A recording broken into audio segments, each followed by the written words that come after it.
할아버지, 이런 곳에서 뭐 하는 거예요? 정말 보기 민망하네? 이 한마디가 67살 박철수의 가슴을 송곳처럼 찔렀습니다. 그의 손에는 1,000원짜리 껌 몇 개가 들려 있었고 얼굴에는 생계를 위해 참아야 하는 굴욕의 그림자가 드리워져 있었죠. 박철수 할아버지는 오늘도 평소처럼 동네 식당 앞에서 껌을 팔고 있었습니다. 한때 나라를 지키던 특임대 출신이었지만 지금은 그저 생계를 위해 하루하루를 버텨나가는 평범한 노인일 뿐이었죠. 아내의 치매가 심해지면서 병원비와 간병비가 눈덩이처럼 불어났고 적은 연금으로는 도저히 감당할 수 없었습니다. 매일 아침 6시면 일어나서 도매상에서 껌을 떼어와 포장지를 하나씩 깨끗하게 닦고 작은 바구니에 정성스럽게 담아서 나왔습니다. 젊은 시절 국가를 위해 목숨을 걸었던 그 손으로 이제는 1,000원짜리 껌을 팔아야 하는 현실이 때로는 서글프기도 했지만 아내를 위해서라면 무엇이든 할 수 있었죠. 식당 주인 김 사장도 박철수 할아버지의 사정을 알고 있어서 따뜻하게 배려해 주었습니다. 추운 날에는 식당 안에서 잠시 몸을 녹일 수 있게 해주었고 가끔은 따뜻한 국물이라도 한 그릇 건네주곤 했습니다. 그런 작은 배려들이 박철수 할아버지에게는 큰 위로가 되었죠. 하지만 오늘은 분위기가 달랐습니다. 식당 안에서 큰 소리로 떠드는 목소리가 들려왔고 그 목소리의 주인이 누군지 박철수 할아버지는 금세 알 수 있었습니다. 바로 근처 회사에서 일하는 김 부장이었죠. 40대 후반의 나이에도 만년부장 신세를 면치 못하고 있는 그는 항상 불만투성이었고 자신보다 약한 사람들에게는 함부로 대하는 버릇이 있었습니다. 김 부장은 오늘도 후배들과 함께 술을 마시며 회사 불만을 토로하고 있었습니다. 승진에서 밀려나고 후배들에게 추월당하는 현실이 그를 더욱 비뚤어지게 만들었죠. 그런 스트레스의 출구를 찾기 위해 그는 항상 자신보다 만만한 상대를 찾아다녔습니다. 박철수 할아버지는 조용히 식당 앞 의자에 앉아서 지나가는 사람들에게 껌을 권했습니다. 대부분의 사람들은 무관심하게 지나쳤지만 가끔 마음 좋은 사람들이 껌을 사주면 그것만으로도 하루가 밝아졌죠. 작은 것에 감사할 줄 아는 마음, 그것이 그가 지금까지 버틸 수 있었던 이유였습니다. 김 부장이 식당 밖으로 나오면서 박철수 할아버지를 발견한 순간 그의 얼굴에 비웃음이 번졌습니다. 술 기운이 올라온 상태에서 자신보다 약해 보이는 노인을 본 김 부장은 마치 사냥감을 발견한 짐승처럼 눈빛이 번뜩였죠. 어머, 이게 누구야? 여기서 껌 파시는 할아버지네. 김 부장의 목소리에는 조롱이 가득했습니다. 함께 나온 후배들도 덩달아 킥킥거리며 웃기 시작했죠. 박철수 할아버지는 고개를 들어 김 부장을 바라봤지만 별다른 반응을 보이지 않았습니다. 이런 시선들은 이미 익숙했거든요. 할아버지, 나이가 몇이에요? 이런 일까지 해야 하나? 김 부장의 질문에는 진심 어린 걱정이 아니라 은근한 조롱이 섞여 있었습니다. 박철수 할아버지는 여전히 조용히 앉아 있었지만 주먹이 조금씩 굳어지고 있었죠. 젊은 시절 특임대에서 단련된 몸이 본능적으로 반응하고 있었습니다. 김 부장은 박철수 할아버지의 침묵을 더욱 우습게 여겼습니다. 자신의 말에 대꾸도 못하는 무력한 노인으로 보였거든요. 술자리에서 쌓인 스트레스와 불만이 이 순간 폭발구를 찾은 것 같았습니다. 껌 얼마예요? 하나 살게요. 김 부장이 겉으로는 친절한 척하며 말했지만 그의 진짜 의도는 따로 있었습니다. 박철수 할아버지는 조심스럽게 껌 하나를 내밀며 대답했습니다. 1,000원입니다. 그 순간 김 부장의 태도가 급변했습니다. 마치 기다렸다는 듯이 목소리를 높였죠. 1,000원? 편의점에서는 500원인데 왜 이렇게 비싸요? 할아버지가 사람들 등쳐먹는 거 아니에요? 주변 사람들의 시선이 몰리기 시작했습니다. 김 부장은 이런 관심이 더욱 좋았죠. 자신이 우위에 서 있다는 느낌, 누군가를 굴복시킬 수 있다는 느낌이 그에게는 일종의 쾌감이었습니다. 박철수 할아버지는 여전히 차분하게 대답했습니다. 죄송합니다. 제가 여기서 장사하는 것도 허락받고 하는 거라. 허락받고? 누구한테요? 김 사장한테요? 김 부장은 마치 꼬투리를 잡았다는 듯이 목소리를 더욱 높였습니다. 그의 후배들도 덩달아 웅성거리기 시작했고 식당 안의 다른 손님들도 밖을 내다보기 시작했죠. 박철수 할아버지의 마음속에서는 분노가 끓어오르고 있었습니다. 하지만 아내의 병원비를 생각하면 참을 수밖에 없었죠. 이 작은 수입이라도 끊어지면 안 되었거든요. 특임대 시절 몸에 밴 강인함도 현실 앞에서는 무력했습니다. 김 부장의 갑질은 여기서 그치지 않았습니다. 오히려 박철수 할아버지가 조용히 있는 모습을 보고 더욱 기세가 올랐죠. 마치 상대가 반격하지 못한다는 것을 확신한 듯 행동이 점점 과격해졌습니다. 할아버지, 정말 이런 식으로 장사하시면 안 되죠. 양심이 있어야지. 김 부장이 한 걸음 더 다가서자 박철수 할아버지는 본능적으로 몸을 긴장시켰습니다. 상대방의 적대적인 기운을 느낀 거죠. 하지만 겉으로는 여전히 차분함을 유지하려 했습니다.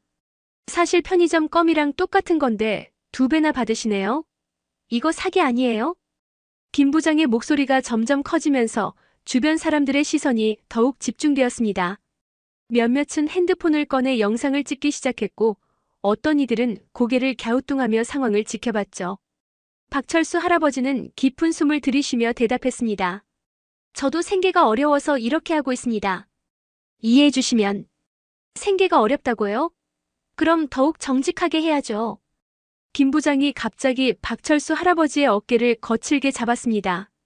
그 순간 박철수 할아버지의 눈빛이 순간적으로 변했죠. 특임대 시절 적과 마주했을 때의 그 날카로운 눈빛이 잠깐 스쳤습니다. 하지만 곧 다시 온순한 노인의 표정으로 돌아왔습니다. 아내를 생각하면 참아야 했거든요. 그 모습을 본 김 부장은 더욱 우쭐해졌습니다. 할아버지, 나이 드신 분이 이런 식으로 장사하시면 안 되죠. 젊은 사람들한테 본보기가 되어야지. 김 부장의 말에 후배들이 맞장구를 쳤습니다. 맞아요, 부장님. 요즘 노인분들이 너무 뻔뻔해요. 정말 그래요. 나이 들었다고 다 용서되는 건 아니죠. 이런 말들이 박철수 할아버지의 귀에 꽂혔습니다. 평생 나라를 위해 헌신했던 자신이 이런 모욕을 받아야 하는 현실이 너무도 서글펐죠. 하지만 참았습니다. 아내의 치매가 심해지면서 하루하루가 전쟁 같은 상황에서 이 작은 수입마저 포기할 수는 없었거든요. 김 부장은 박철수 할아버지가 아무런 반응을 보이지 않자 더욱 대담해졌습니다. 마치 자신이 완전히 우위에 서 있다고 생각한 듯 행동했죠. 할아버지, 죄송하다는 말씀은 안 하세요? 사람들한테 비싼 값 받아놓고. 박철수 할아버지는 고개를 숙였습니다. 굴욕적이었지만 어쩔 수 없었죠.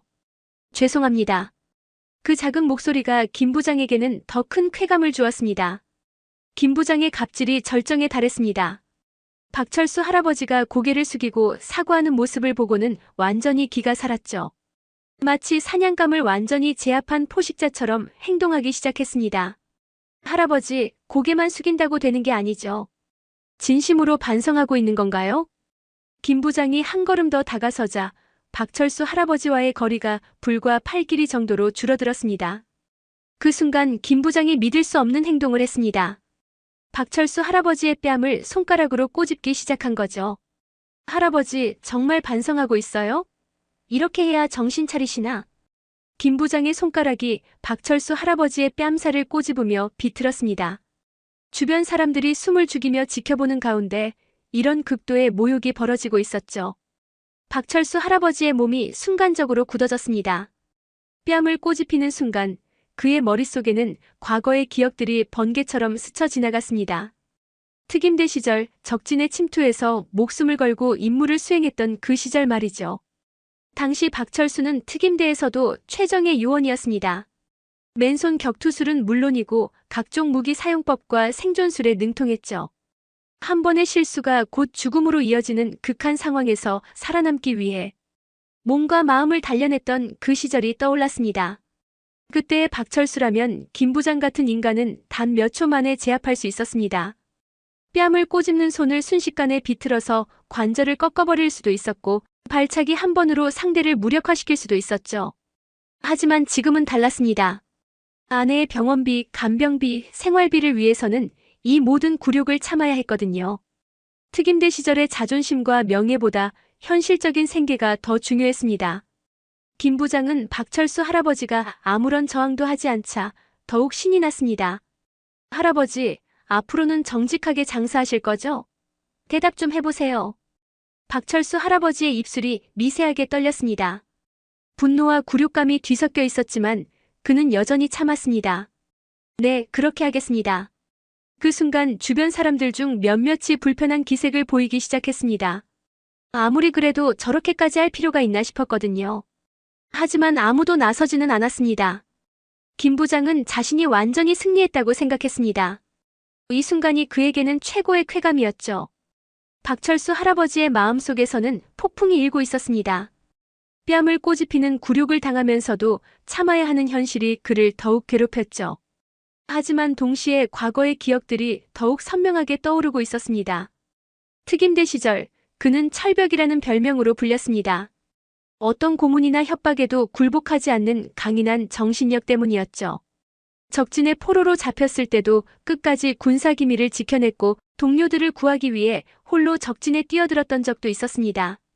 그런 그가 지금은 한 회사원의 갑질 앞에서 고개를 숙이고 있었습니다. 시간의 잔혹함과 현실의 무게가 그를 이렇게 만들어버렸죠.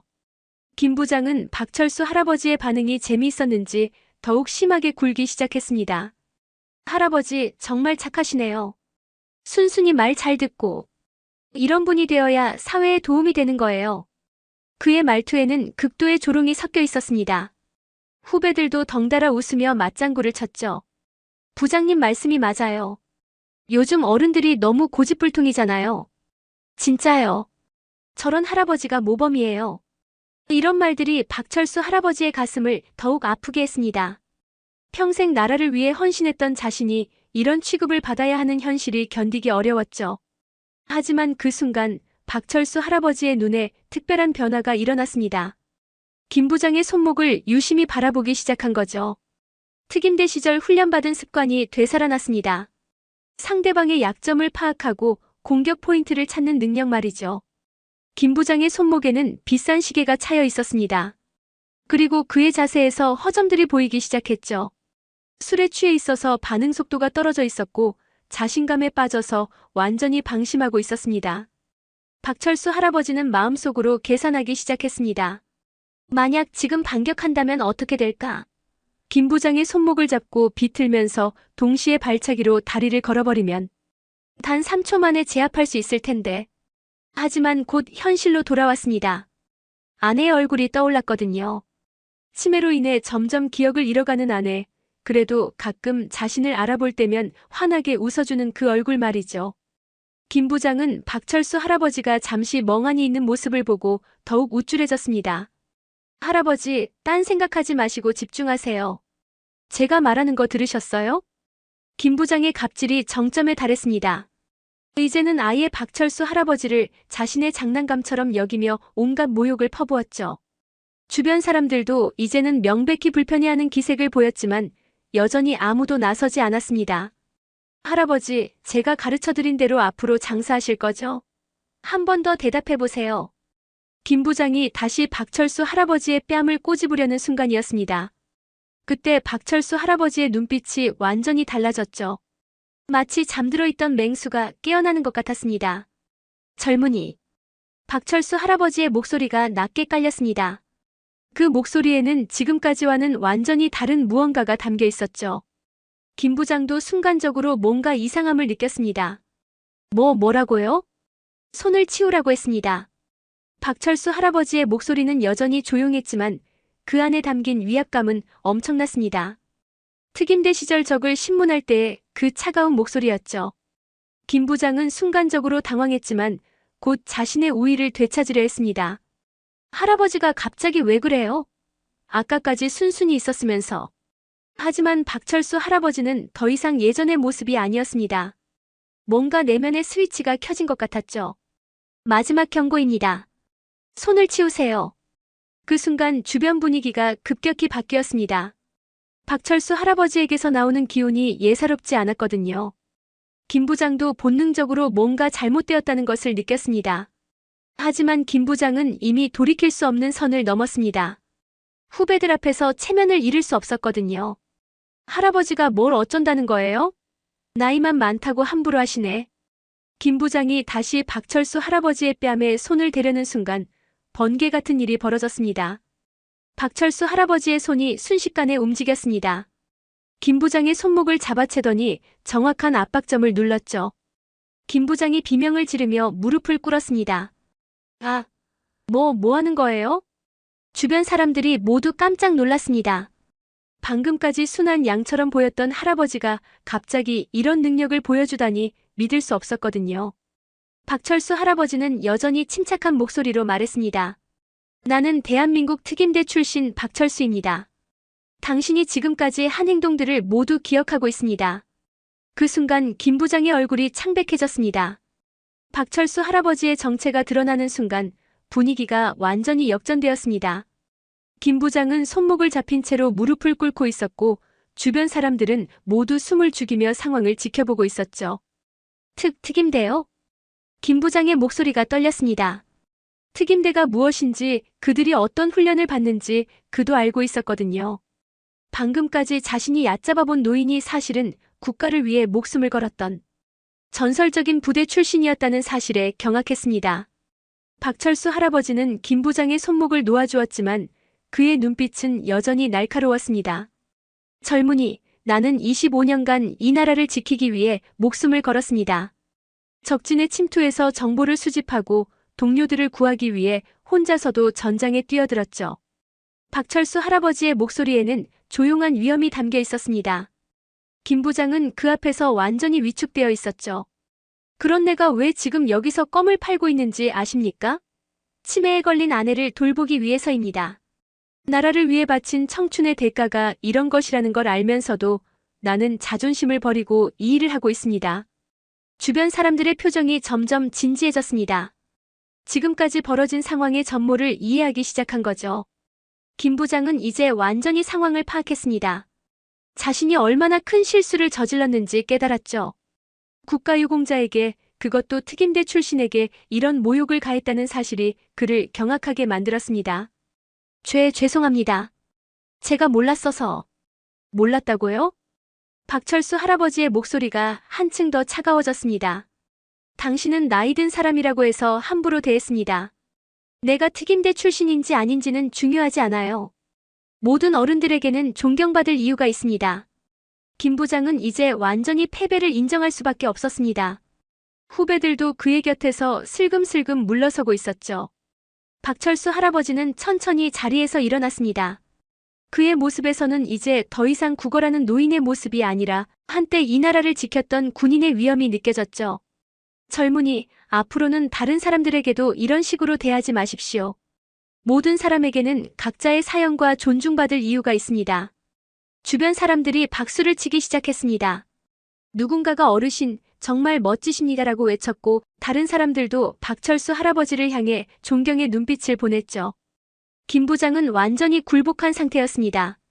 자신이 저지른 행동의 심각성을 깨닫고는 박철수 할아버지 앞에서 깊이 고개를 숙였죠. 주변 사람들의 따가운 시선이 그를 더욱 초라하게 만들었습니다. 어르신, 정말 죄송합니다. 제가 정신을 잃었습니다. 용서해 주십시오. 김 부장의 목소리는 떨리고 있었습니다. 방금까지의 오만함은 온데간데 없이 사라졌죠. 박철수 할아버지는 그런 김 부장을 내려다보며 조용히 말했습니다. 젊은이, 사과는 받아들이겠습니다. 하지만 앞으로는 정말 조심하십시오. 사람을 겉모습으로만 판단하면 안 됩니다. 그 순간 식당 주인 김 사장이 급히 밖으로 나왔습니다. 소동을 듣고 나온 거죠. 어르신 괜찮으세요? 무슨 일이에요? 김 사장은 평소 박철수 할아버지를 존경했기 때문에 걱정스러운 표정으로 다가왔습니다. 주변 사람들이 상황을 설명해주자 김 사장의 표정이 단단해졌죠. 김 부장님, 이런 일이 있었군요. 어르신께 정말 죄송합니다. 김 사장은 박철수 할아버지에게 깊이 고개를 숙였습니다. 그리고 김 부장에게는 차가운 시선을 보냈죠. 앞으로 우리 식당에는 오시지 마십시오. 김 부장은 더 이상 할 말이 없었습니다. 후배들과 함께 터덜터덜 그 자리를 떠났죠. 그의 뒷모습은 완전히 패배한 사람의 그것이었습니다. 박철수 할아버지는 다시 조용히 자리에 앉았습니다. 하지만 이제 주변 사람들의 시선이 완전히 달라져 있었죠. 존경과 감사의 눈빛으로 그를 바라보고 있었습니다. 한 젊은 남성이 다가와서 말했습니다. 어르신, 껌 다 사겠습니다. 얼마예요? 다른 사람들도 하나둘씩 다가와서 껌을 사기 시작했습니다. 어떤 이는 10,000원을 주며 거스름돈은 받지 않겠다고 했고 어떤 이는 껌을 사면서 깊이 인사를 드렸죠. 어르신, 나라를 위해 헌신해 주셔서 감사합니다. 정말 존경스럽습니다. 앞으로 자주 올게요. 박철수 할아버지의 눈가에 눈물이 맺혔습니다. 오랜만에 느끼는 따뜻한 마음이었죠. 모욕과 굴욕 뒤에 찾아온 이런 온정이 그에게는 더욱 소중하게 느껴졌습니다. 김 사장도 다가와서 말했습니다. 어르신, 앞으로는 비가 오거나 추우면 언제든지 식당 안에서 쉬세요. 그리고 점심때는 식사도 드리겠습니다. 박철수 할아버지는 고개를 숙이며 감사 인사를 드렸습니다. 세상에는 김 부장 같은 사람도 있지만 따뜻한 마음을 가진 사람들이 더 많다는 것을 다시 한번 깨달았죠. 그날 저녁 박철수 할아버지는 평소보다 일찍 집에 돌아갔습니다. 가방 안에는 하루치 수입으로는 가장 많은 돈이 들어 있었죠.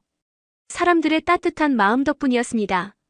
집에 도착하자 치매에 걸린 아내가 현관에서 그를 맞이했습니다. 오늘은 운 좋게도 남편을 알아보는 날이었죠. 여보, 오늘은 일찍 왔네요. 힘들지 않았어요? 박철수 할아버지는 아내의 손을 잡으며 미소 지었습니다. 아니요, 오늘은 좋은 사람들을 많이 만났어요. 그는 오늘 있었던 일을 아내에게 말하지 않았습니다. 굳이 걱정시킬 필요가 없다고 생각했거든요. 대신 따뜻한 사람들의 이야기만 들려주었죠. 이 이야기는 우리에게 중요한 교훈을 줍니다. 사람을 겉모습으로 판단해서는 안 된다는 것, 그리고 모든 사람에게는 존중받을 이유가 있다는 것 말이죠. 특히 우리 어른들은 각자의 인생 경험과 지혜를 가지고 계십니다.